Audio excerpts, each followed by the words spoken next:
Microsoft office Excel ഉപയോഗിച്ച് ചെയ്തിരിക്കുന്ന വളരെ സിമ്പിൾ ആയിട്ടുള്ള ഒരു ബിൽ ഫോർമാറ്റ് ആണ് നിങ്ങളിപ്പോൾ സ്ക്രീനിൽ കാണുന്നത്.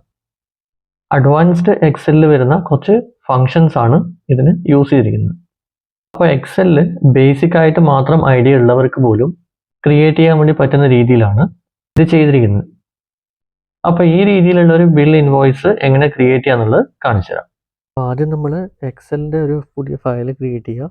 ഫയൽ ക്രിയേറ്റ് ചെയ്തതിന് ശേഷം അത് ഞാൻ എന്നും പറയുന്നത് പോലെ മാക്രോ ഇനേബിൾഡ് ഫയൽ ടൈപ്പായിട്ട് നമ്മൾ സേവ് ചെയ്ത് കൊടുക്കാം.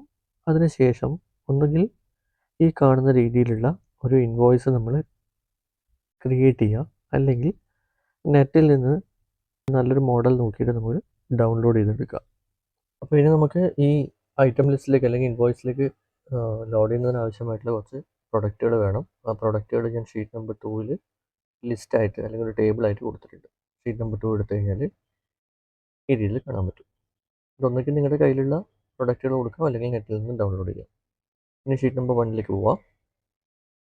ഇവിടെ നമുക്ക് പ്രൊഡക്റ്റ് കോഡ് ഡിസ്പ്ലേ ചെയ്യുന്നതിന് വേണ്ടിയിട്ടൊരു ഡാറ്റ വാലിഡേഷൻ ലിസ്റ്റ് വേണം. സോ ഡാറ്റയിൽ ഡാറ്റ വാലിഡേഷൻ, ഇവിടെ ഇനി വാല്യൂ എന്നുള്ളത് മാറ്റിയിട്ട് ലിസ്റ്റ് കൊടുക്കുക. സോഴ്സ് ഷീറ്റ് 2-ലേക്ക് പോവുക. ഈ പ്രൊഡക്റ്റ് കോഡ് മുഴുവനായിട്ട് സെലക്ട് ചെയ്യുക. ഓക്കെ കൊടുക്കുക. ഇനി നമ്മൾ ചെക്ക് ചെയ്ത് കഴിഞ്ഞാൽ ഇവിടെ നമുക്ക് പ്രൊഡക്റ്റ് കോഡ് മുഴുവനായിട്ട് ഡിസ്പ്ലേ ആവും. ജസ്റ്റ് ഒന്ന് സെലക്ട് ചെയ്യുക, മുഴുവനായിട്ടൊന്ന് ഡ്രാഗ് ചെയ്ത് കൊടുക്കുക. ഇനി താഴെ ഒരു പ്രൊഡക്റ്റ് കൂടെ നമുക്ക് സെലക്ട് ചെയ്യാം. മുകളിലും ഒന്ന് സെലക്ട് ചെയ്ത് കൊടുക്കുക. ഇനി മറ്റ് ഡാറ്റകൾ ഡിസ്പ്ലേ ചെയ്യുന്നത് നമ്മുടെ ഫിൽറ്റർ എന്നുള്ള ഫംഗ്ഷൻ ഉപയോഗിച്ചിട്ടാണ്. ഈക്വൽ ടു ഫിൽറ്റർ രണ്ട് കണ്ടന്റ് ഉണ്ടാവുക, അറേ ഇൻക്ലൂഡ്. അപ്പോൾ അറേ എന്നുള്ളത് ഷീറ്റ് നമ്പർ 2-ലേക്ക് പോവുക, ബാക്കിയുള്ള കോളംസ് കൂടെ സെലക്ട് ചെയ്യുക.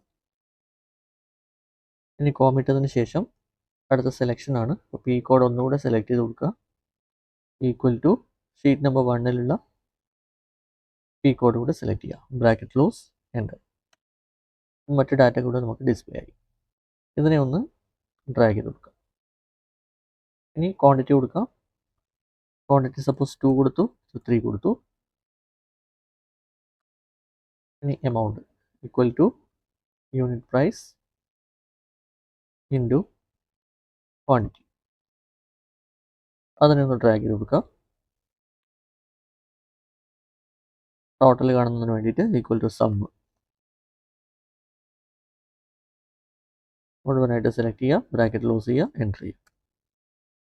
ഈ രീതിയിലാണ് നമ്മളൊരു സിമ്പിളായിട്ടുള്ള ഇൻവോയ്സ് ക്രിയേറ്റ് ചെയ്യുന്നത്.